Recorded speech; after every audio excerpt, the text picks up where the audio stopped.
Дамылла өтө катуу эскертип кетиңизчи. Өзүбүздүн эле Бишкек жергесинин тоолуу жактарында 5 күнгөй Кой Таш, Сокулук, Первомайский жана башка жерлерден адамдар үй алса, ал адамга түштүк тараптан болуп калса ошол адам дейт, үйдүн ээси сатып алган, же келген. Ал жактын эли эч эле жашатпай үйлөрдүн айнектерин сындырганга чейин барат дейт. Машиналарына, унааларына тийишип жана башка зулумдук кылат. Үй алган адам үйүн акыры сатып куулуп чыгат. Ошон үчүн көп адамдар эле ал жактан жер албайт, эли жаман деп бушулгандай дейт. Арам нерсе. Сиз жерди коргодай кимсиз сизге? Кудай Таалам сизге же мамлекетибиз сизге бир полномочия, укук берди ошентип жашатпа деген. Бу адамдын кудуретиндеги нерсе каалаган жеринен төрөлө тургандай. Каалаган жеринен төрөлсө да билиңиз, Кыргызстандын 7 дубана 7 област тең берекет жер. Ошон үчүн 7 област тилди аба, аке, иним, үкө, анан ике деген дагы бар да, туурабы? Муну диалект дебеңиз, муну сөз байлыгы деңиз. Сөз байлыгы. Анан экинчиден Баткенден Оштон келди деп кубалай турган сиз кимсиз? Сарт деп. Сарт деген сөздүн маанисине жетип алыңыз биринчиден. Сарт экенин ким экенин окуп алыңыз. Экинчиден, муну жакшылап баса белгилейин. Мен өзүм көлдүк болсом дагы бизде динде бөлүнүү жок. Кыргызстандын азыр монтип диндар болуп отурганына биз түштүк элине карыздарбыз. Биринчи кезекте Баткен областында, Баткенге. Не деген дамылдар чыкты? Молда Хиндустан дамылы, Абдусатар дамылы, Молда Сабыр дамылы, чоң дамылдар. Муну азыр көзү түрүп алым. Ушу сабакка катышкан туугандар, сиздерге сураныч жана насыйхат, Молда Акун деген чоң устаз дамылы бар. Баткенге акчаңызды коротуп, бир кафенин акчасын өлчөп болсо дагы барып, Молда Акун дамылдардан жөн эле унчукпай адеп менен барып, дамылда убактыңыз болсо бир бата бериңиз деп бата алып кайтыңыз. Аллаху акбар. Андан бери ноокатка келеле. Не деген алымдар чыккан? Не деген каарылар чыккан? Мага ишенбей атасызбы? Төлөгөн Касымбеков атабыздын сынган кылыч менен келкелин окуңуз. Аллаху акбар. Курманжан Даткенебиздин даанакерлиги, элин сактап калгандыгын окуңуз. Ошол убакта бул жерде бири-бирин чабышып диякат аттанып барып атышкан да. Же жалганбы? Жалган эмес.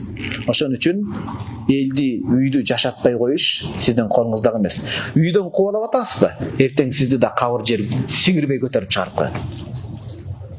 Албат эле өлүм кашкабактын ортосунда канча жаназага барып атабыз.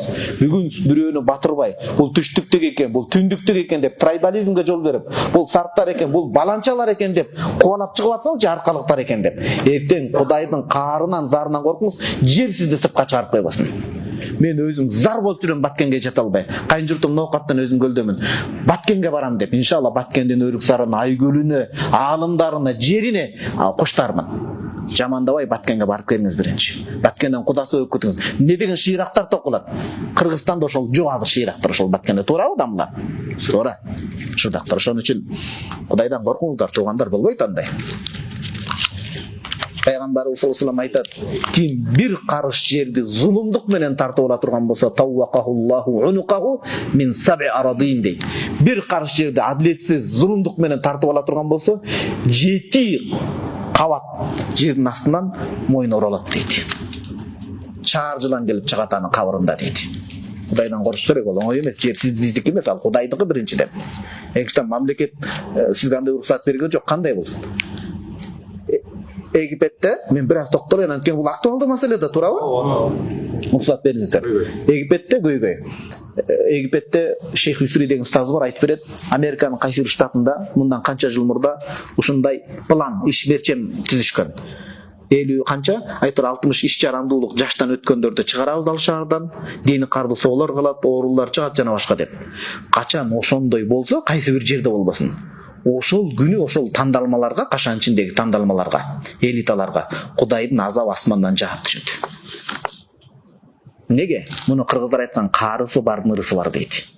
Кайсы үйдө улгайган, жардамга муктаж бечара ата-эне болсо, майып балдар болсо, ошол үйгө сиз мынтип мээрим урбаңыз, эң бактылуу үй ошол болот.